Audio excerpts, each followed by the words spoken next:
नमस्कार दोस्तों, कैसे हैं आप लोग। उम्मीद करता हूं सभी लोग स्वस्थ होंगे और मस्त होंगे। स्वागत करता हूं आपका गौतम सीटेट क्लासेस में। तो चलिए मित्रों, आज की क्लास की बात करते हैं। भाई आज जो हमारी क्लास है वो इंग्लिश पैडा की सेकंड क्लास है, जिसमें हम 10 क्वेश्चन डिस्कस करेंगे।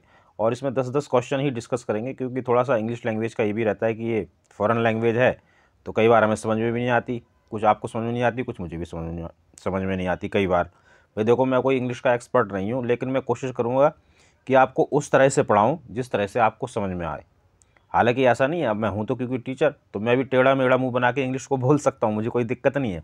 बट मेरी कोशिश ये रहेगी कि मैं वैसे पढ़ाऊँ जैसे आपको समझ में आए। देखिए 31 जनवरी को पेपर होने वाला है सीटेट का, आपको पता ही है।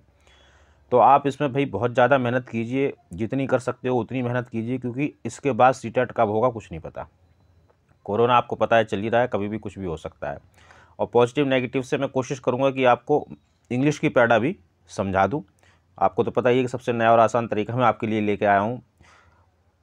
और सब्जेक्ट्स की पैडा में देखो, पॉजिटिव नेगेटिव 100% वर्क करता है।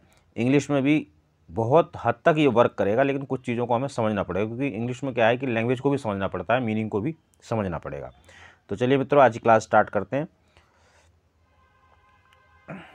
जिन बच्चों के पास पीडीएफ है भाई, वो पीडीएफ निकाल लो, और जो चीज़ें मैं यहाँ बताता हूँ वर्बली उसको लिख लिया करो। ये आपकी लगभग थ्योरी हो जाएगी, इससे ज़्यादा थ्योरी मत पढ़ना, नहीं तो आप टाइम बर्बाद करोगे अपना, और कुछ नहीं होगा। अगर टाइम बर्बाद हो गया तो समझ लो सब कुछ बर्बाद हो गया। किसी ने कहा भी है कि first I wasted my time, now time is wasting me. तो आपके साथ ऐसा ना हो, इसलिए आप टाइम बर्बाद ना करें। आप उतनी ही चीज़ पढ़ें जितनी की सी टेट में ज़रूरत है। और सी टेट में देखो भाई, ज़्यादा थ्योरी नहीं आती है, मैंने आपको कई बार बताया है। सी टेट को पास करने का बस एक मंत्र है, बच्चा। बच्चा यानी कि चाइल्ड। जो बच्चा है ना, इसको आप भगवान मान लो। भगवान मान लो इसे, इसकी भगवान की तरह पूजा करो, आपका सीटेट क्लियर हो जाएगा। भगवान की तरह पूजा करने का मतलब है कि बच्चे को कोई परेशानी ना हो, कोई तकलीफ ना हो, बच्चा किसी तरह से अनकंफर्टेबल फील ना करे। सब कुछ बच्चे के हिसाब से आपको करना है। अगर आप बच्चे के हिसाब से कर देते हैं तो मैं आपको 100% श्योरिटी देता हूँ कि आपका सीटेट क्लियर हो जाएगा। और मैं जो भी करवाता हूँ सारा, आपने देखा भी होगा कि मैं सब अकॉर्डिंग टू चाइल्ड करवाता हूँ, क्योंकि सीटेट का सिलेबस यही है, उसका नेचर यही है। चलिए आज का क्वेश्चन पढ़ते हैं। मॉर्फीम इज़ द, देखिए आपको सीटेट में ये दो वर्ड लिखे हुए मिलेंगे, एक तो मॉर्फीम और एक वर्ड है आपका फोनीम। ये देखिए इंग्लिश की ग्रामर है, जब आप ग्रामर को पढ़ेंगे तो ज़्यादा से समझेंगे। तो जो मॉर्फीम होता है ये क्या होता है, ये smallest unit of a word which carry a meaning, यानी कि एक स्मॉलेस्ट यूनिट है जिसकी कोई मीनिंग होती है, यानी कि जिसकी उस मीनिंग को फिर हम तोड़ नहीं सकते। ये मुझे डायरेक्ट ही बताना पड़ रहा है इस वजह से कि इसकी परिभाषा है। तो कहने का मतलब ये है कि जैसे मान लो आपने लिख दिया के, है ना। अब अगर ये के लिखा है तो इसकी तो कोई मीनिंग है ही नहीं। तो जिसकी मीनिंग ना हो, यानी कि भाषा की वो सबसे जो छोटी इकाई जिसकी मीनिंग ना हो, वो तो है फोनेम। और भाषा की वो इकाई, जैसे मैंने लिखा गो, गो इसका मीनिंग है, गो का मतलब जाना। तो ये क्या है, ये मॉर्फीम है। ये भाषा की वो सबसे छोटी इकाई है जिसकी कुछ मीनिंग है, और इसको और ज़्यादा नहीं तोड़ा जा सकता, यानी कि smallest unit of meaning that can't be broken up. जबकि जैसे ये जो के है, हम इसको भी और ज़्यादा नहीं तोड़ सकते, लेकिन इसकी कुछ मीनिंग नहीं है, तो ये फोनिम, और जिसकी मीनिंग है वो मॉर्फीम। मैं समझता हूँ आपको समझ में आ गया होगा। आगे चलते हैं। A teacher of class second uses learners' knowledge and language to build a bridge between his mother tongue and English language teaching. Here's learners' language is used in teaching English as a, यानी कि जो class teacher है second class का, वो क्या करता है, जो लर्नर्स हैं, लर्नर्स यानी कि जो हमारा बच्चा है, उसकी नॉलेज और उसकी जो मदर टंग है उसका प्रयोग करता है वो इंग्लिश पढ़ाने के लिए। और आपको ये करना भी है भाई, आपको बच्चे को स्वीकार करना है, बच्चे की लैंग्वेज को स्वीकार करना है, बच्चे का जो अनुभव है, जो एक्सपीरियंस है, आपको उसको स्वीकार करना है। और हमें बच्चे को, बच्चे की जो मातृभाषा है यानी कि जो मदर टंग है, हमें उसमें पढ़ाना है। उसमें पढ़ाने का मतलब ये है कि आप अपनी भाषा को भी बताओ, और प्लस जो बच्चे की भाषा है उसका भी यूज करो। तो उसका जो आप यूज करोगे उसको हम क्या कहेंगे, हिंड्रेंस, यानी कि बाधा। नहीं भाई, बाधा नहीं है, सॉरी, बाधा। ट्रांसलेशन, वो ट्रांसलेशन नहीं कर रहा है इंग्लिश का, उसकी लैंग्वेज में ट्रांसलेशन नहीं कर रहा, बस वो उसको यूज कर रहा है, वो इसको एज अ रिसोर्स यूज कर रहा है। और जो ये रिसोर्स है ये हमारा पॉजिटिव वर्ड है, और जो ये हिंड्रेंस है ये नेगेटिव वर्ड है। देखिए इसमें भी आपको पॉजिटिव नेगेटिव मिलेंगे, लेकिन ये पॉजिटिव नेगेटिव आप कब समझ पाओगे, जब आप हिंदी EVS, CD, इनकी क्लासेस देखेंगे, कम से कम 10-10, 15-15 क्लासें जब देख लेंगे और उसका कॉन्सेप्ट बिल्कुल अच्छे से समझ लेंगे, तो फिर आपको इंग्लिश के भी नेगेटिव पॉजिटिव समझ में आएंगे। हिंड्रेंस मतलब बाधा, जो कि हिंदी में नेगेटिव होता है, और रिसोर्स का मतलब है संसाधन, संसाधन आपका होता है पॉजिटिव, अगर आप हिंदी पढ़ोगे, है ना। तो इसलिए आपको सभी क्लासेस को पढ़ना है। और देखिए, मैं सारी क्लासेस लगभग एक ही मेथड से पढ़ाता हूँ, तो यार आपको एक ही मेथड तो सीखना है, सीख लो, सीटेट क्लियर हो जाएगा, मानो मेरी बात। आगे चलिए। BICS स्टैंड्स फॉर, भाई BICS क्या है, तो अब इसकी भी सीधी सीधी मीनिंग बतानी पड़ेगी मुझे आपको, क्योंकि इसके बारे में और मैं क्या बताऊं। तो इसकी मीनिंग है बेसिक इंटरपर्सनल कम्युनिकेटिव स्किल्स। देखिए इसमें होता क्या है, मैं आपको बताऊं कि इसमें जब हम बच्चे को लैंग्वेज सिखाते हैं, यानी कि जब हम बच्चे को भाषा सिखाते हैं, तो इसके लिए बच्चे के सामने हम रियल जो कंडीशंस होती हैं वो क्रिएट करते हैं, जिससे कि बच्चा भाषा को अच्छे से, लैंग्वेज को अच्छे से सीख जाए। बेसिक इंटरपर्सनल यानी कि जो उसकी बिल्कुल बेसिक रिक्वायरमेंट्स हैं बच्चे की, उसके हिसाब से हम एक कंडीशन को क्रिएट करते हैं, और उस कंडीशन में बच्चा लैंग्वेज को बोलता है, भाषा को बोलता है, और उसकी कम्युनिकेटिव जो स्किल्स हैं वो डेवलप होती हैं। BICS का ये मतलब है। अच्छा, इसी के साथ आपको एक वर्ड और मिलेगा, इसको भी देख लो, CALP। इसकी मीनिंग बता देता हूँ, कॉग्निटिव एकेडमिक लैंग्वेज प्रोफिशिएंसी। तो ये क्या होता है, ये अपर प्राइमरी क्लासेस में यूज होता है। इसमें क्या होता है कि इसमें बच्चा जो हाई लेवल की चीज़ होती हैं, ग्रामर वगैरह, वो सब चीज़ें बताई जाती हैं हाई लेवल पे। तो ये हमें नेगेटिव करना है सीटेट में, क्योंकि सीटेट में हमें वो चीज़ पॉजिटिव करनी है जो सबसे ज़्यादा ईजी है। और जो ये BICS है, यानी कि बेसिक इंटरपर्सनल कम्युनिकेटिव स्किल्स, ये जो है ये पॉजिटिव है, क्योंकि इसमें बच्चे की बेसिक चीज़ों का ध्यान रखा जाता है। आंसर होगा डी। अगला क्वेश्चन चलेंगे। डिफ्थोंग्स क्या होते हैं, तो भाई इसका भी आंसर, ये इसमें आज ग्रामर के जो है काफ़ी हैं। ये होते हैं डबल वोवेल साउंड्स। देखो ये डबल वोवेल साउंड्स क्या होते हैं, थोड़ा समझा देता हूँ कि इसमें जब हम वर्ड को बोलते हैं, जब वर्ड को हम प्रोनाउंस करते हैं, तो क्या होता है कि जो वोवेल्स होते हैं उनके डबलिंग होती है। डबलिंग जैसे आप समझ, जैसे ये लिखा है टेल, अब टेल में हम आई नहीं बोल रहे हैं, आई की जगह क्या बोल रहे हैं, टेल, जैसे ए बोल रहे हैं, है ना। यहाँ पर जबकि दो वर्ड्स हैं और दो वोवेल्स हैं, लेकिन हम बोल कौन से रहे हैं, आई भी नहीं बोल रहे, ए भी नहीं बोल रहे, ए बोल रहे हैं। तो ये डबलिंग कर रहे हैं हम उसकी। क्या हो रहा है, आई की जगह यहाँ पे ई बोला जा रहा है। तो इस तरह के जो वर्ड्स होते हैं, जो दो बार बार आते हैं, डबल वोवेल साउंड्स आते हैं और साउंड एक ही देते हैं, तो इनको हम डिप्थोंग्स बोलते हैं। ये ग्रामर है भाई, जब इंग्लिश की ग्रामर पढ़ी जाएगी तब इसमें आपको ये ज़्यादा समझ में आएगा। अगला क्वेश्चन देखो। The primary object of using role play is, यानी क्लासों में हम बच्चों से रोल प्ले करवाते हैं, भूमिका निर्वाह करवाते हैं। तो इसको हम क्यों करवाते हैं, इसका क्या रीज़न है। बच्चों के साथ हम, जो आपने कई बार देखा होगा क्लास में, मान लो हमें कुछ पढ़ाना है बच्चों को, तो हम क्या करते हैं, एक कंडीशन क्रिएट कर देते हैं। मान लो सपोज करो बच्चों को आप जोड़ घटा सिखा रहे हो या पैसों का लेन देन सिखा रहे हो, तो आपने एक को दुकानदार बना दिया, एक को ग्राहक बना दिया, इस तरह का ये रोल प्ले करवाते हैं। तो ऐसा रोल प्ले करवाने का मकसद क्या है, to evaluate dialogue writing skill. अब देखो रोल प्ले में राइटिंग तो कुछ होता नहीं है, तो ये तो हो ही नहीं सकता answer. To promote the reading habits, इसमें रीडिंग भी नहीं हो रही, इसमें तो बच्चा रोल प्ले कर रहा है। To improve the communicative competence, यानी कि बच्चे की जो कम्युनिटी की जो स्किल्स हैं, जो उसकी संप्रेषण की स्किल्स हैं, आप उसको डेवलप करना चाहिए। और कम्युनिकेटिव जो होता है ये पॉजिटिव वर्ड है, ध्यान रहे। संप्रेषण जिसको हिंदी में बोलते हैं, ये हमेशा पॉजिटिव रहता है, कि बच्चे के अंदर संप्रेषण आ जाना चाहिए, कम्युनिकेटिव जो स्किल्स हैं वो आ जानी चाहिए। बच्चा भाषा के माध्यम से अपने जीवन की जितनी भी परिस्थितियाँ उनको साध सके, भाषा का यही काम है। To develop the acting talent, नहीं, हमें बच्चे को एक्टर थोड़ी बनाना है। सी आंसर करेंगे। अगला क्वेश्चन देखेंगे। व्हेन यंग लर्नर्स, यानी कि जो छोटे बच्चे हैं हमारे, are asked to read a text silently, यानी कोई उसको पैराग्राफ वगैरह दे दी कि भाई आप इसको चुपचाप पढ़ो, दे शुड बी इंस्ट्रक्टेड, उनको क्या इंस्ट्रक्शंस आप दोगे। जब आप बच्चे से कहते हो हाँ भाई अब हम क्या करेंगे, अब हम मौन पठन करेंगे, है ना, साइलेंट रीडिंग करेंगे, तो साइलेंट रीडिंग करवाने से पहले आप बच्चों को क्या इंस्ट्रक्शन दोगे कि उसको क्या करना है। देखिए पहला देखेंगे, to stop reading whenever they encounter a difficult word और फ्रेज। जब उनको बच्चों को कोई डिफ़िकल्ट वर्ड मिल जाए तो बच्चों को क्या करना चाहिए, रुक जाना चाहिए। देखो नहीं, रुकना नहीं है, और उसे रुकना नहीं है बच्चों को। आगे देखो, to infer the meaning of new words from the context and read with comprehension. इसका मतलब है कि आपको मान लो कोई नया वर्ड आ गया है ना, तो क्या करना है कि उस जो जो पूरा कॉन्टेक्स्ट है, यानी जो पूरा आपका पैराग्राफ है जिसको आप पढ़ रहे हो, तो उसमें उसकी मीनिंग निकाल लो। इसको एक एग्जांपल से समझाता हूँ आपको।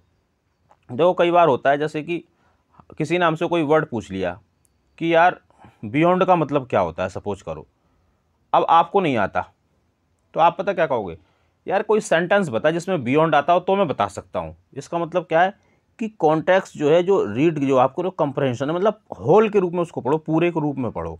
अब किसी ने कह दिया it is beyond my imagination, अब आप फट से बता दोगे यार बियॉन्ड का मतलब होता है कि मतलब परे होना, दूर होना, जो समझ में ना आए। It is beyond my imagination, ये मेरी समझ से बाहर है, ये मेरी कल्पना से बाहर, तो आप बियॉन्ड का मतलब बता दोगे। कब? जब आपने उसको सेंटेंस के रूप में यूज किया। तो यही बात है, यानी कि अगर आपको नया वर्ड कोई मिल जाए तो आप बच्चे को ये बोलो कि बेटा वो जो आप पूरा सेंटेंस पढ़ रहे हो ना, ऊपर का भी सेंटेंस पढ़ो, नीचे का भी सेंटेंस पढ़ो, इसकी मीनिंग आपको समझ आ जाएगी। क्योंकि जब साइलेंट जो रीडिंग हो रही है तो फिर बोलना तो है ही नहीं, बच्चों को समझना है। तो आंसर तो यही है, बाकी आगे भी मैं पढ़ लेता हूँ। To pay special attention to grammar, grammar negative है। Item used in the passage, fourth देखिए। टू रीड फास्ट इवन, देखो ये fast even, they don't comprehend the meaning, उनको मीनिंग समझ में आए ना आए, लेकिन उनको तेज़ तेज़ पढ़ना, जल्दी जल्दी पढ़ लो, मौन जो पढ़ना है आप जल्दी जल्दी कर लो। तो देखो हाँ, बच्चे को एक्सपर्ट नहीं बनाना है कि फटाफट बच्चा पढ़ना सीख जाए। और देखो वैसे भी आपका बच्चा है कितना बड़ा, 5 से लेकर 10-12 साल तक का बच्चा है, तो ये किसी भी चीज़ में एक्सपर्ट हो नहीं सकता है। तो उसको हमें फास्ट नहीं करना है। क्या करना है कि बच्चे को समझ में आए, जो कॉन्टेक्स्ट है जो उसको वो पढ़ रहा है उसका कंप्रहेंशन देखे कि जो नया वर्ड है उसके उसी में उसका अर्थ ले ले और समझ ले, रुके ना। ऐसा नहीं कि भी नया वर्ड आ गया तो बस चुपचाप बैठ गया, सर जी मुझे तो आ नहीं रहा, ऐसे नहीं। बाकी जो मैंने ये बियॉन्ड का एग्जाम्पल समझाया तो मैं समझता हूँ कि आपको समझ में आया होगा। A teacher of class 3rd finds that some students understand the concept more clearly when she explains them orally. Their learning style is, यानी कि एक टीचर है तीसरी क्लास की, तो उसने क्या देखा कि उसके जो स्टूडेंट्स हैं, उसके जो बच्चे हैं, वो कॉन्सेप्ट को कब अच्छे से समझते हैं, जब उसको ऑरली बताती, बोल के समझाती है, तब समझ में आती है। तो जो ये लर्नर है, देयर लर्निंग स्टाइल, यानी जो बच्चे हैं उनकी जो लर्निंग स्टाइल है वो कैसे सीखते हैं। देखिए मतलब कौन सी स्टाइल है उनकी, देखो सब बच्चों की जो लर्निंग स्टाइल है वो सबकी अलग अलग होती है। तो लेकिन अब क्या है कि यहाँ ज़्यादातर बच्चे ऐसे हैं जो ऑरली समझ जाते हैं। तो वो किस तरह से, देखिए एस्थेटिक, अब एस्थेटिक का मतलब तो होता है कला, तो यहाँ कला की तो बात नहीं, कला सौंदर्य जो होता है वो। विजुअल यानी देखकर समझ जाए तो टीचर को बोलने की क्यों जरूरत पड़े। काइनेस्थेटिक का मतलब होता है करके, है ना, तो करके भी नहीं सीख रहे बच्चे। क्या? ऑडिटरी का मतलब बोल के यानी कि श्रवण संबंधी, कि जब टीचर बोलता है वो श्रवण करते हैं बच्चे। ऑडिटरी में जब श्रवण करते हैं तब बच्चा उसको आराम से सीख लेता है, देख कर नहीं सीख रहा है, सुनकर सीख रहा है। ऑडिट कर, ऑरली जब टीचर बोल रहा है तो सेकंड इसका आंसर होगा। अगला क्वेश्चन देखेंगे। A teacher ask the student to read the text for information and create their own interpretation beyond the literal level, which sub skill is practising in the class. यानी कि एक teacher है वो अपने बच्चों से कहता है कि भाई आप एक टेक्स्ट पढ़ो, यानी कि आप एक पैराग्राफ पढ़ो, और पैराग्राफ पढ़ने के बाद अपनी तरफ से एक इंटरप्रिटेशन बताओ कि भाई तुम्हें क्या समझ में आया, वो निकाल के मुझे बताओ। तो ऐसा करने के पीछे टीचर की क्या मंशा है, टीचर क्या चाहता है, कौन सी सब स्किल बच्चे में डेवलप करना चाह रहा है टीचर, इस क्वेश्चन का मतलब ये। अब देखो समराइजिंग क्या होता है कि आपने जो पैरा पढ़ा, जो पैराग्राफ आपने पढ़ा उसी पैराग्राफ को शॉर्टकट में लिख दिया, ये होती है समराइजिंग।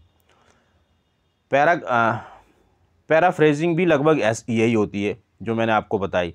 इसमें क्या है कि संक्षिप्त व्याख्या कर देते हैं, यानी कि उसका भी शॉर्ट यानी समरी ही करते हैं। प्रिडिक्टिंग का मतलब होता है कि भविष्यवाणी कर देना, है ना, बच्चा भविष्यवाणी तो कर नहीं रहा है, क्या कर रहा है यहाँ पे, इन्फरिंग कर रहा है, निष्कर्ष निकाल रहा है। यानी कि बच्चे ने पढ़ा और पढ़ने के बाद वो उसका निष्कर्ष निकाल के टीचर को बता रहा है। तो फोर्थ इसका आंसर होगा। तो भाई देखो ये जो वर्ड है इनको थोड़ा सा आपको समझना पड़ेगा, पढ़ना पड़ेगा। बाकी मैं कोशिश करता हूँ कि आपको हर चीज़ को ऐसे ही पढ़ाऊँ जैसे हिंदी पढ़ाता हूँ। अगला क्वेश्चन देखेंगे।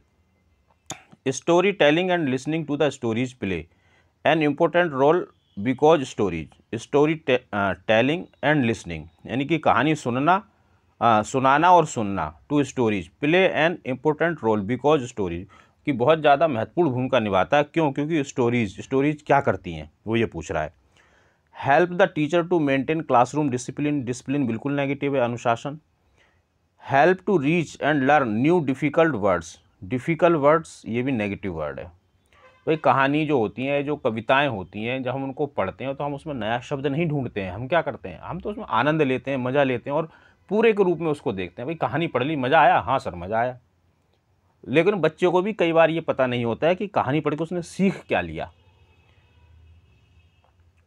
Use many structures of grammar, grammar बिल्कुल नेगेटिव है। तो भाई ये तीनों तो नेगेटिव हो गए, तो आंसर तो चौथा ही हो गया। अब इसको समझ लो। Present language as a whole, यानी एज अ होल का जो मतलब हुआ, अभी देखो ये होल का मतलब है पूरा, यानी कि स्कोप यहाँ ज़्यादा है, तो आंसर यही है। बाकी कैसे स्कोप है ये समझा देता हूँ मैं आपको कि देखो जब बच्चा कहानी पढ़ता है, मान लो एक कहानी में कैरेक्टर है माँ, पिता, बच्चा, है ना, इस बच्चे की बहन भी है, दादी भी है, दादा भी है, ये परिवार की कहानी है। अब देखो जब इतने कैरेक्टर इस कहानी में आ गए, आप देखिए जो भाषा है, दादा की अलग होगी, दादी की, माँ की अलग, पिता की अलग, बच्चे की अलग, बहन की अलग, तो भाषा के अलग अलग रूप, विभिन्न जो पैटर्न हैं वो बच्चों को इसमें समझने के लिए मिलेंगे। तो इसलिए जो स्टोरीज होती हैं वो प्रेजेंट लैंग्वेज, जो लैंग्वेज हम जिस लैंग्वेज में स्टोरी टेलिंग कर रहे हैं, चाहे वो हिंदी हो या कोई सी भी लैंग्वेज हो, इंग्लिश हो, वो होल के रूप में आती है। मतलब लैंग्वेज के अलग अलग पैटर्न देखने को मिलते हैं। पैटर्न इन द सेंस कि बड़े लोग किस तरह की भाषा बोल रहे हैं उसमें अलग वर्ड्स होंगे, छोटे कैसे बोले उसमें अलग वर्ड्स होंगे। तो इन सब चीज़ों को बच्चा उससे सीखता है, वो अपने आप से उसको कोरिलेट भी करता है कई बार। अगला question, before starting a new chapter on the honest wood cutter, honest wood cutter का एक चैप्टर पढ़ाना चाह रहा था teacher. The teacher started a discussion with the student on honesty, honesty मतलब वही ईमानदारी, यानी कि ऑनेस्ट, आप लोगों ने भी ये कहानी पढ़ी होगी ऑनेस्ट वुड कटर की, कि लकड़हारा तो होता है, उसकी कुल्हाड़ी गिर जाती है, फिर एक परी आती है, फिर वो सोने की देती है, फिर चांदी की देती है, फिर लोहे की देती है, तो कहता है हाँ जी लोहे वाली मेरी है। तो वही वाली जो कहानी है लेकिन इस कहानी को पढ़ाने से पहले वो ईमानदारी पर टीचर चर्चा करता है। तो भाई टीचर ऐसा क्यों करता है, what is the teacher trying to achieve with this activity, यानी कि कहानी पढ़ाना तो ये है ऑनेस्ट वुड कटर, लेकिन ऑनेस्टी की बात की जा रही, तो ऐसा टीचर क्यों कर रहा है। पहला, assess students level of language and its usage, वो ये जानना चाहता है कि भाई जो बच्चे की लैंग्वेज का लेवल है वो किस तरह का है, और फिर इसको यूज करेगा। चलिए इसको होल्ड पर रखते हैं, आगे देखते हैं। एक्टिवेट स्टूडेंट्स अटेंशन, इसमें भी कुछ नेगेटिव पॉजिटिव समझ में नहीं आ रहा, थोड़ा सा आगे देखते हैं। एक्टिव स्टूडेंट्स स्किल, उनकी स्किल्स को एक्टिव करना चाह रहा है, एक्टिवेट करना चाह रहा है। 4 देखिए, activate students previous knowledge, previous knowledge और प्रेजेंट नॉलेज, ये दोनों वर्ड पॉजिटिव हैं। देखिए हमें बच्चे की प्रीवियस नॉलेज को प्रेजेंट नॉलेज के साथ अटैच करना है, जोड़ना है कि बच्चा पहले क्या जानता, क्या बच्चा ईमानदारी शब्द का मतलब जानता है। अगर उसको ईमानदारी शब्द का मतलब पता होगा तभी तो वो ईमानदार लकड़हारी की कहानी को एंजॉय कर पाएगा, उसको समझ पाएगा। तो वो क्या कर रहा है, वो नॉलेज को कनेक्ट कर रहा है टीचर, जो उसकी प्रीवियस नॉलेज है, पहले से जो बच्चा जानता है जिस चीज़ को या नहीं जानता उसको प्रेजेंट में कनेक्ट करने की कोशिश कर रहा है। तो आंसर होगा 4th। तो मित्रों ये हमारी क्लास थी, उम्मीद करता हूँ क्लास आपको अच्छी लगी होगी। कमेंट करके प्लीज़ ज़रूर बताएं, अपना स्कोर भी बताएं कि आपको कितना समझ में आया, आपने पढ़ के कितना ठीक किया। और भाई चैनल को सब्सक्राइब जरूर करें, नोटिफिकेशन बेल ऑन कर लें ताकि आपको पता रहे कि क्लास कब आई। अदरवाइज़ तो क्लास आएगी चली जाएगी, आपको कुछ पता ही नहीं चलेगा। भाई शेयर करो और लोगों का ही भला होगा, लाइक करते हो तुम तो मुझे अच्छा लगता है, मुझे लगता है कि मैंने कुछ अच्छा काम किया आप लोगों के लिए, थोड़ा मोटिवेशन मिलता है। बाकी देखिए सीटेट से रिलेटेड आपकी कोई भी दिक्कत है XYZ, आप मुझे मैसेज कर सकते हैं इस नंबर पे। जब भी मैं मैसेज देखूंगा जवाब जरूर दूंगा। आपको नोट्स चाहिए, PDF चाहिए, गाइडेंस चाहिए, कुछ भी चाहिए मैं जरूर दूंगा, बट ध्यान रहे सिर्फ सीटेट, क्योंकि मैं सिर्फ सीटेट पढ़ाता हूँ। चलिए मित्रों मिलेंगे अगली क्लास में, तब तक आप लोग मेहनत करते रहिए, स्वस्थ रहिए और मस्त रहिए।